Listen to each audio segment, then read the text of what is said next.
ಸಚಿವ Priyank ಖರ್ಗೆಗೆ America visa ನಿರಾಕರಣೆ ವಿವಾದ ಇತ್ತಲ್ಲ. ಈಗ ಏಕಾಏಕಿ ವಿದೇಶಾಂಗ ಇಲಾಖೆ ಯೂ ಟರ್ನ್ ಹೊಡೆದ್ಬಿಟ್ಟಿದೆ. ಪರ್ಮಿಷನ್ ಕೊಡ್ತೀವಿ ಅಂತ ಹೇಳಿದ್ದಾರೆ. ಖರ್ಗೆ ಅಮೆರಿಕ ಭೇಟಿಗೆ ವಿದೇಶಾಂಗ ಸಚಿವಾಲಯ ಅನುಮತಿಯನ್ನು ಈಗ ಕೊಟ್ಟಿದೆ.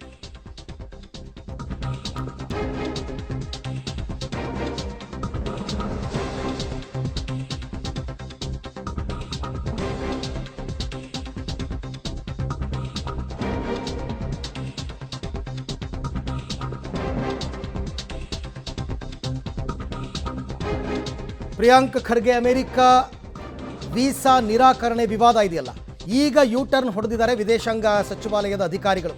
ಈಗ ಪರ್ಮಿಷನ್ ಅಂತೆ ಪ್ರಿಯಾಂಕ್ ಖರ್ಗೆ ಅವರಿಗೆ ಭೇಟಿ ನಿರಾಕರಣೆಯ ನಿರ್ಧಾರವನ್ನು ಹಿಂಪಡೆದಿದ್ದಾರೆ ವಿದೇಶಾಂಗ ಸಚಿವಾಲಯ. ವಿವರಣೆಯನ್ನು ಕೇಳಿ ಜೈಶಂಕರ್ಗೆ ಪತ್ರ ಬರೆದಿದ್ದು ಪ್ರಿಯಾಂಕ್ ಖರ್ಗೆ ಅವರು. ಯಾಕೆ ನಿರಾಕರಿಸಿದಿರಾ, ಕಾರಣ ಕೊಡಿ ಅಂತ. ಆದರೆ ಅದಕ್ಕೆ ಅವರು ಕಾರಣ ಕೊಟ್ಟಿಲ್ಲ. ಈಗ ಏಕಾಏಕಿ ಸಮ್ಮತಿ ಕೊಟ್ಬಿಟ್ಟಿದ್ದಾರೆ. ಹೋಗ್ಬೋದು ನೀವು. ಅಮೆರಿಕ ಭೇಟಿಗೆ ಕೊನೆಗೂ ಪ್ರಿಯಾಂಕ್ ಖರ್ಗೆಗೆ ಸಮ್ಮತಿ ಸಿಕ್ಕಿದೆ. ಎಕ್ಸ್ನಲ್ಲಿ ಮಾಹಿತಿಯನ್ನು ಹಂಚಿಕೊಂಡಿದ್ದಾರೆ ಸಚಿವ ಪ್ರಿಯಾಂಕ್ ಖರ್ಗೆ ಅವರು. ಒಂದು ನಾವು ಅವತ್ತೇ ಹೇಳ್ತಾ ಇದ್ವಿ, ನೀವು ವೀಸಾ ನಿರಾಕರಣೆ ಮಾಡೋದಕ್ಕೆ ಕಾರಣ ಏನು ಹೇಳಿದರೆ ಆ ಕಾರಣವನ್ನು ಪ್ರಿಯಾಂಕ್ ಖರ್ಗೆ ಅವರು ಮುಚ್ಚಿಡ್ತಿದ್ದಾರಾ ಹೇಳಿ. ಎರಡಕ್ಕೂ ಉತ್ತರ ಸಿಕ್ಕಿರಲಿಲ್ಲ. ಈಗ ಸಿಗ್ತಾ ಇದೆ. ಅವರು ಕಾರಣ ಕೊಟ್ಟಿಲ್ಲ, ಈಗ ಏಕಾಏಕಿ ಪರ್ಮಿಷನ್ ಕೊಟ್ಬಿಟ್ಟಿದ್ದಾರೆ. ಹೆಂಗೆ ಸಾಧ್ಯ ಇದು? ಪ್ರಿಯಾಂಕ್ ಖರ್ಗೆಗೆ ಅಮೆರಿಕ ಪ್ರಯಾಣಕ್ಕೆ ಈಗ ಗ್ರೀನ್ ಸಿಗ್ನಲ್ ಸಿಕ್ಕಿದೆ. ಒಂದು ರೀತಿ ರಾಜತಾಂತ್ರಿಕ ಗೆಲುವು ಪ್ರಿಯಾಂಕ್ ಖರ್ಗೆಗೆ. ವಿದೇಶಾಂಗ ಇಲಾಖೆಯಿಂದ ಪ್ರಿಯಾಂಕ್ ಖರ್ಗೆಗೆ ಗ್ರೀನ್ ಸಿಗ್ನಲ್. ಪ್ರವಾಸ ನಿರ್ಬಂಧ ಕುರಿತು ಕ್ಲಾರಿಟಿ ಕೊಟ್ಟಿಲ್ಲ, ನಾವು ಅದನ್ನೇ ಹೇಳ್ತಾ ಇದ್ದೀವಿ. ಕ್ಲಿಯರೆನ್ಸ್ ಕೊಟ್ಟಿದ್ದಾರೆ. ವಿದೇಶಾಂಗ ಇಲಾಖೆಗೆ ಸ್ಪಷ್ಟನೆ ಕೇಳಿ ಪತ್ರವನ್ನು ಬರೆದಿದ್ರು ಪ್ರಿಯಾಂಕ್ ಖರ್ಗೆ. ಯಾಕೆ ನಿರಾಕರಿಸಿದ್ದೀರಾ, ರೀಸನ್ ಕೊಡಿ ಅಂತ. ಆ್ಯಕ್ಚುಲಿ ಕೊಡಬೇಕು ಅವರು. ನೀವು ವೀಸಾಗೆ ಅಪ್ಲೈ ಮಾಡಿಕೊಂಡಾಗ ಒಂದು ವೇಳೆ ವೀಸಾ ರಿಜೆಕ್ಟ್ ಆದರೆ ಯಾಕೆ ರಿಜೆಕ್ಟ್ ಮಾಡಿದ್ದೀವಿ ಅಂತ ರೀಸನ್ ಕೊಡ್ತಾರೆ ಅವರು. ಆದರೆ ಅದನ್ನು ಕೊಟ್ಟಿಲ್ಲ. ಈಗ ಸ್ಪಷ್ಟೀಕರಣನೇ ಕೊಡ್ದೇನೆ ಆಯ್ತು ನೀವು ಹೋಗಿ ಬನ್ನಿ ಅಂತ ಪರ್ಮಿಷನ್ ಕೊಟ್ಬಿಟ್ಟಿದ್ದಾರೆ. ಪ್ರಿಯಾಂಕ್ ಖರ್ಗೆ ಅವ್ರು ಏನು ಮಾಡಬೇಕು ಇವಾಗ? ಆ್ಯಕ್ಚುಲಿ ಅವ್ರು ಹೊರಟಿದ್ದೇ ಬೇರೆ ಕಾರ್ಯಕ್ರಮಕ್ಕೋಸ್ಕರ. ಆ ಕಾರ್ಯಕ್ರಮ ಮುಗಿದೋಯ್ತು. ಇವಾಗ ಇವ್ರು ಹೋಗ್ದೇನೆ ಬೇರೆ ಡೆಲಿಗೇಷನ್ಸ್ಗೆಲ್ಲ ಪರ್ಮಿಷನ್ ಕೊಟ್ಟಿದ್ರು. ಅವರೆಲ್ಲ ಹೋದರು ಅಮೇರಿಕಾಗೆ. ಒಂದಷ್ಟು ಇನ್ವೆಸ್ಟ್ಮೆಂಟ್ಸ್ ತರಬೇಕು ಅಂತ RDPR ಡಿಪಾರ್ಟ್ಮೆಂಟಲ್ಲಿ ಅವ್ರದ್ದೆಲ್ಲ ಪ್ಲ್ಯಾನ್ ಇತ್ತು. ಬಟ್ ಅದಕ್ಕೆ ಆಗಲಿಲ್ಲ, ಪರ್ಮಿಷನ್ ಸಿಗಲಿಲ್ಲ. ಈಗ ಹೋಗಿ ಅಂತ ಟೈಮೆಲ್ಲ ಮುಗಿದ ಮೇಲೆ ಈಗ ಹೋಗಿ.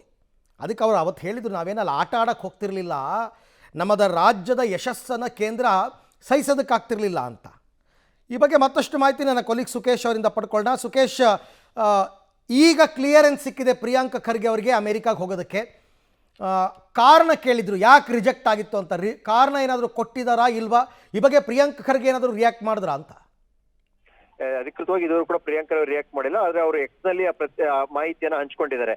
ಯಾಕಂದ್ರೆ ಯಾವ ಕಾರಣಕ್ಕಾಗಿ ಹಿಂದೆ ಅಮೆರಿಕ ಹೋಗ್ಲಿಕ್ಕೆ ಅವರಿಗೆ ಪೊಲಿಟಿಕಲ್ ಕ್ಲಿಯರೆನ್ಸ್ ಸಿಕ್ಕಿರ್ಲಿಲ್ಲ ಅನ್ನುವಂಥದ್ದು. ಯಾಕಂದ್ರೆ ಇಲಾಖೆಗೆ ಸಂಬಂಧಪಟ್ಟಂತೆ ಮೀಟಿಂಗಿಗೆ ಹೋಗ್ತಾ ಇದೀನಿ ಅನ್ನುವಂಥ ಕಾರಣವನ್ನು ನೀಡಿದ್ರು. ಆದ್ರೆ ಆ ಸಂದರ್ಭದಲ್ಲಿ ಅವರಿಗೆ ಯಾಕೆ ಸಿಕ್ಕಿರ್ಲಿಲ್ಲ ಅನ್ನೋದ್ರ ಬಗ್ಗೆ ಕೇಂದ್ರದಿಂದ ಅಧಿಕೃತವಾಗಿ ಯಾವುದೇ ಮಾಹಿತಿ ಬಂದಂತೆ ಇಲ್ಲ, ಅಂದ್ರೆ ಎಕ್ಸ್ಟರ್ನಲ್ ಅಫೇರ್ಸ್ ಇಂದ. ಆದ್ರೆ ಈಗ ಅವರಿಗೆ ಹೋಗ್ಲಿಕ್ಕೆ ಅದು ಕ್ಲಿಯರೆನ್ಸ್ ಸಿಕ್ಕಿರೋದ್ರಿಂದ ಈಗ ಹೋಗ್ಲಿಕ್ಕೆ ಅವಕಾಶ ಇದೆ.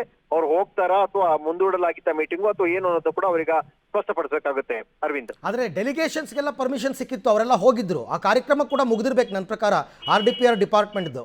ಈಗ ಮತ್ತೆ ಏನಾದರೂ ಒಂಥರ ನೋಡೇ ಬಿಡೋಣ, ಹೋಗೇ ಬಿಡೋಣ ಅನ್ನೋ ತೀರ್ಮಾನಕ್ಕೆ ಬರ್ತಾರಾ ಅಂತ? ಈಗ ಅವರಿಗೆ ಎರಡು ಇಲಾಖೆ ಪ್ರಮುಖವಾಗಿರುವಂತದ್ದು IT BT ಕೂಡ ಅವ್ರದ್ದು ಇಲಾಖೆ. ಅದಕ್ಕೆ ಸಂಬಂಧಪಟ್ಟಂತ ಸಭೆ ಕೂಡ ಇತ್ತು ಅನ್ನುವಂಥದ್ದು. ಹಾಗಾಗಿ ಈಗ ಮುಂದೆ ಅವರು ಅದಕ್ಕಾಗಿ ಹೋಗ್ಲಿಕ್ಕೆ ಅನ್ನೋಕ್ಕಿಂತನೂ ಪೊಲಿಟಿಕಲ್ ಕ್ಲಿಯರೆನ್ಸ್ ಅನ್ನುವಂಥದ್ದು ಜನಪ್ರತಿನಿಧಿಗಳು, ಶಾಸಕರು ಇರ್ಬೋದು, ಸಚಿವರು ಇರ್ಬೋದು, ಇಬ್ಬರಿಗೂ ಕೂಡ ಅದು ಅಪ್ಲೈ ಆಗುತ್ತೆ. ಮತ್ತೆ ಅವರು ಅದನ್ನ ಕ್ಲಿಯರೆನ್ಸ್ ಪಡಿಬೇಕಾಗುತ್ತೆ. ಆ ಕ್ಷಣದಲ್ಲಿ ಆ ಸಂದರ್ಭದಲ್ಲಿ ಕೊಟ್ಟಿಲ್ಲ ಅನ್ನೋದು ಬಿಟ್ರೆ ಈಗ ಹೋಗುವ ಅವಶ್ಯಕತೆ ಇದೆಯಾ ಅನ್ನೋದು ಕೂಡ ಪ್ರಶ್ನೆ ಆಗುತ್ತೆ. ಕೊಟ್ಟರು ಅನ್ನೋ ಕಾರಣಕ್ಕೆ ಹೋಗೋದ್ಕಿಂತ ಅಲ್ಲಿ ಸಭೆ ಮಾಡುವಂತಹ ಅದಕ್ಕೆ ಪೂರಕವಾದಂತಹ ಸಿದ್ಧತೆಗಳು ಇದೆಯಾ ಅನ್ನೋದ್ರ ಮೇಲೆ ನಿರ್ಧಾರ ಆಗುವಂತ ಸಾಧ್ಯತೆ ಇರುತ್ತೆ. ರೈಟ್, ಥ್ಯಾಂಕ್ ಯು ಸುಕೇಶ್, ತಮ್ಮೆಲ್ಲ ಮಾಹಿತಿಗಾಗಿ ಧನ್ಯವಾದ. ನೋಡೋಣ ರಿಯಾಕ್ಟ್ ಮಾಡ್ತಾರೆ ಪ್ರಿಯಾಂಕ್ ಖರ್ಗೆ ಅವರು, ಏನು ಹೇಳ್ತಾರೆ ಅಂತ ನೋಡೋಣ.